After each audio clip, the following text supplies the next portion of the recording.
Continuación del Santo Evangelio según San Lucas. En aquel tiempo iba Jesús a una ciudad llamada Naín, e iban los y gran muchedumbre. Cuando se acercó a la puerta de la ciudad, he aquí que sacaban a enterrar a un joven, hijo único de su madre, que era viuda, e iba con ella gran acompañamiento de gente de la ciudad. Así que la vio el Señor, movido a compasión, le dijo: no llores.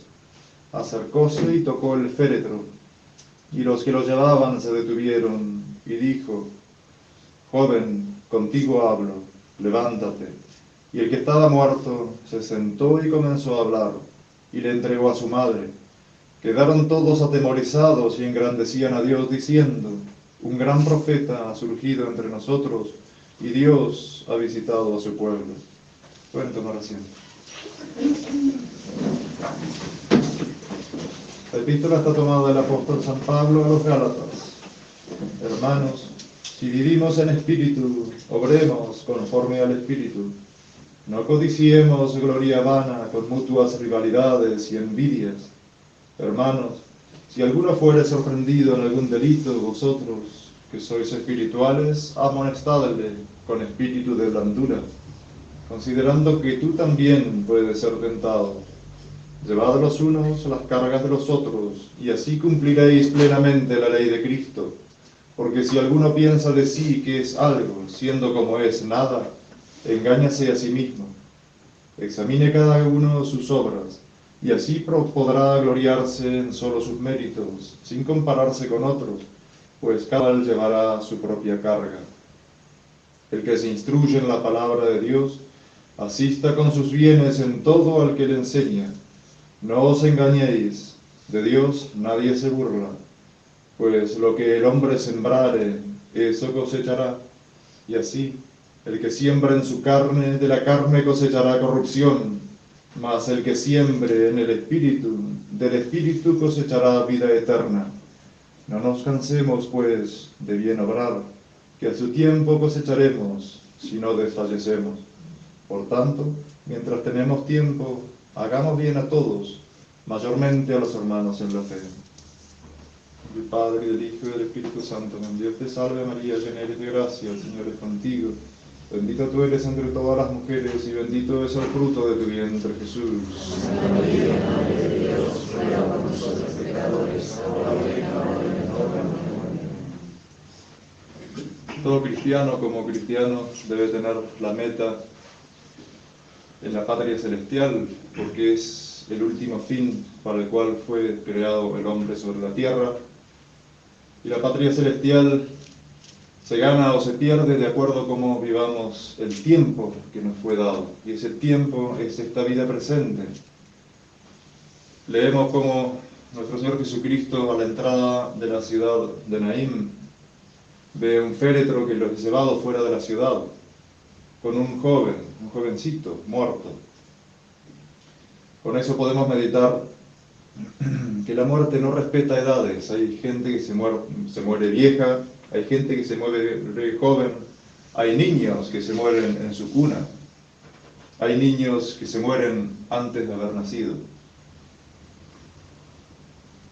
La muerte es nuestro destino final en esta vida, pero la muerte en definitiva es la puerta del cielo si hemos vivido bien. Entonces es por eso importantísimo que la vida del cristiano sea un tiempo, como dice San Pablo, del aprovechamiento de ese tiempo y de tener siempre, así como la brújula siempre está apuntando al norte, que el norte del cristiano sea la patria celestial y hacer todas las cosas de acuerdo a la consecución de ese último fin, que es la patria celestial, que es Dios en sí mismo. Todas las enseñanzas de las Sagradas Escrituras, las del Evangelio, las de la Iglesia Católica, todas, en definitiva, tienen ese último fin como meta, la salvación de las almas, la salvación del alma de cada uno de nosotros, la salvación de mi alma, que es eterna. Fue creada por Dios y empezó a existir en el tiempo, pero no va a dejar de existir en la eternidad. Y eso es una meditación que debemos tener, podríamos decir que continuamente. Fijémonos en el introito de la misa de hoy. Inclina a mí tu oído, Señor, y óyeme. Salva, Dios mío, a tu siervo que espera en ti. Apiádate de mí, Señor, pues todo el día clamo a ti. ¿Es verdad eso en cada uno de nosotros? ¿Que estamos todo el día clamando a Dios? ¿O Dios es un gran desconocido que nos acordamos de Él de aquí cada tanto? La vida del cristiano es un clamar continuo a Dios, en un santificar todas las obras, en un pensar continuamente, directa o indirectamente, en Dios.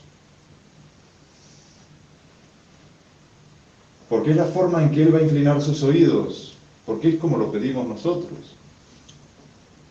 Inclina tus oídos, Señor, a mí, y escúchame, ten misericordia de mí, porque todo el día clamo a ti. Si no clamamos a Dios, ¿cómo Él va? Indudablemente Él puede hacerlo, y de hecho lo hace. Muchísimos pecadores, quién sabe, han estado viviendo toda la vida apartada de Dios, y Él, por su gran misericordia, los ha convertido.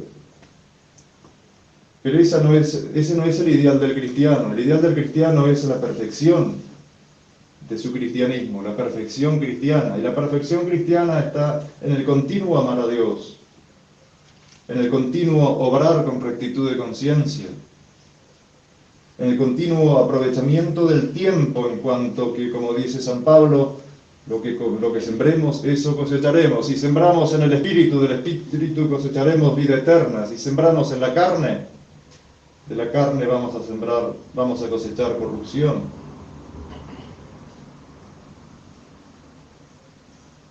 Nuestro Señor Jesucristo se arrima al féretro del joven de hoy, lo toca y le dice: contigo hablo, joven, levántate. Y el que estaba muerto se sentó y comenzó a hablar. Esto también es figura de la muerte del alma. Si bien este joven que nos narra el Evangelio estaba muerto en cuanto a su vida, la Iglesia utiliza este símbolo de este muerto para ver la muerte del alma. El que está muerto en el alma es como el que está muerto en el cuerpo. No se puede mover, no puede hablar, no puede pensar, no puede decir nada. Porque ¿qué vemos en el Evangelio de hoy? Se sentó y comenzó a hablar. Antes no podía hablar porque estaba muerto. Así el que está muerto en el alma, el que está en pecado mortal, no puede hablar con Dios, no puede hacer nada por amor a Dios, porque está muerto en el alma. Y por eso que el cristiano debe huir como el máximo horror del pecado mortal, que es la muerte del alma, porque el alma en pecado mortal no puede hacer absolutamente nada para la consecución de la vida eterna, porque está muerto. Y así como al muerto lo tienen que llevar hasta el lugar de su entierro, y lo tienen que llevar entre 4 o entre más, y así que no puede decir nada, no puede sentarse, no puede hablar, no puede hacer absolutamente nada, así el muerto del alma no puede aumentar su perfección cristiana porque está muerto. ¿Y qué mayor daño puede sufrir el alma cristiana en esta vida que el pecado mortal, que es la muerte del alma? Y nuestro Señor Jesucristo, movido a compasión, se acerca y toca el féretro y le dice al joven: levántate, contigo hablo, levántate. Pero sin esas palabras de nuestro Señor Jesucristo, el muerto sigue muerto. El único que tiene el poder de resucitar al muerto es nuestro Señor Jesucristo, tanto de la muerte corporal como de la muerte espiritual. Nunca pensemos que total peco hoy y mañana me confieso, porque de Dios, como dice San Pablo en la epístola de hoy, de Dios nadie se ríe, y eso es reírse de Dios, y eso es burlarse de Dios. Dios, nuestro Señor Jesucristo, movido a compasión, le devuelve su Hijo vivo a esa madre, que es figura de la Iglesia. Pero Dios tiene contados los números de pecados que nos va a perdonar. Y Dios se mueve a compasión, y Dios es infinitamente misericordioso, pero también es infinitamente justo. Y de Dios nadie se ríe. Eso insiste mucho el apóstol San Pablo. Deus non irridetur. Y cometer el pecado pensando que mañana total me confieso, y voy a ser perdonado, es reírse de Dios. Porque además para ser perdonado del pecado debo tener arrepentimiento, debo tener dolor por los pecados cometidos. Porque si no es ir y contar un cuento al sacerdote, y el sacerdote absuelve, pero en realidad no está absolviendo, porque si uno no tiene dolor, arrepentimiento, propósito de enmienda, que es propósito de no pecar más, en definitiva no hay absolución. Aunque el sacerdote, quien sabe, la dé, pero si falta la disposición del alma, ¿de qué sirve ir a confesarse? Y es así que Dios da la resurrección, la del cuerpo y la del alma. No hay otro poder que lo pueda dar. Es Dios el único que tiene el poder de resucitar el cuerpo y el alma. Entonces, el aprovechamiento del tiempo es ese, aprovechamiento del tiempo de vida del cuerpo, y no morir en el alma, alejarnos del pecado mortal como uno se aleja de la serpiente más venenosa, y quién sabe peor, porque la serpiente puede quitar la vida del cuerpo, pero no la del alma. Y nuestro Señor Jesucristo nos advirtió: no temáis a aquellos que pueden quitar la vida del cuerpo, más bien temed a aquellos que pueden sacarla del alma. Por eso es que los mártires iban tan contentos al martirio, porque en definitiva seguían el consejo de nuestro Señor Jesucristo, que no temían a aquellos que podían sacar la vida del cuerpo, porque para ellos la muerte era liberación. Y así debe ser también para el cristiano. La muerte es la entrada, el pórtico de la vida eterna, si somos de buena conciencia y hemos aprovechado el tiempo de acuerdo a como Dios manda. No nos cansemos entonces, como dice el apóstol, de hacer el bien, que a su tiempo cosecharemos si no desfallecemos. La vida del cristiano es milicia sobre la tierra, y la vida del militar, la vida de la milicia, es estar siempre atento, porque también, como dice San Pablo, aquel que esté en pie, cuide de no caer. Y así como tenemos días buenos, podemos tener días malos, y así como un día es un día pacífico sin viento, hay otro día con viento y tempestades, y rayos y truenos. Y así pasa también en la vida espiritual. Entonces, aquel que esté en pie, cuide de que en el tiempo de la tranquilidad no se asegure demasiado de su propia fortaleza, porque la fortaleza nuestra depende de Dios. Entonces llevamos nuestros tesoros de gracia, nuestros tesoros de vida espiritual, como quien lleva en vasijas de barro, dice San Pablo.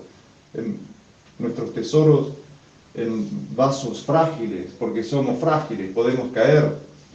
Entonces perseverar en el bien, nunca asegurarse de que ya estamos bien, de que no hace falta que avancemos más, de que ya no vamos a ser tentados, de que ya no vamos a tener ocasión de pecado. Porque pueden venir tentaciones y muy recias, y hay que estar bien aparejado. Por eso vuelvo a repetir, la vida de la milicia, la vida del militar, es estar siempre preparado, porque el demonio no descansa, y del demonio de golpe ve si uno está demasiado tranquilo, demasiado desaparejado, demasiado desarmado, viene, tienta y uno cae. Entonces no hay que confiarse. El que perseverare hasta el fin, ese será salvo. No nos cansemos entonces del bien obrar, que a su tiempo cosecharemos si no desfallecemos. Mientras tenemos tiempo, entonces, termina el apóstol, hagamos el bien a todos, mayormente a los hermanos en la fe, que es la consecución del primer mandamiento, que es el amor a Dios, y del segundo, que es tan importante como este, y en donde vemos cuánto amamos a Dios, que es el amor al prójimo, por Dios. Pidamos a la Santísima Virgen, entonces, no desperdiciar el tiempo, estar clamando a Dios todo el día, como dice el introito, para que Él se mueva misericordia y salve nuestras almas. ¿Y cómo estamos clamando todo el día? Mediante la práctica del amor a Dios, la práctica de la presencia de Dios en todas nuestras cosas, en todas nuestras acciones, en todos nuestros pensamientos, en nuestras amistades, conversaciones. Siempre Dios, primero Dios. Pidamos a ella entonces, a nuestra Madre del Cielo, que sea primero Dios nuestra meta aquí en la tierra para que luego lo gocemos de toda la eternidad. del Padre, del Hijo y del Espíritu Santo. Amén.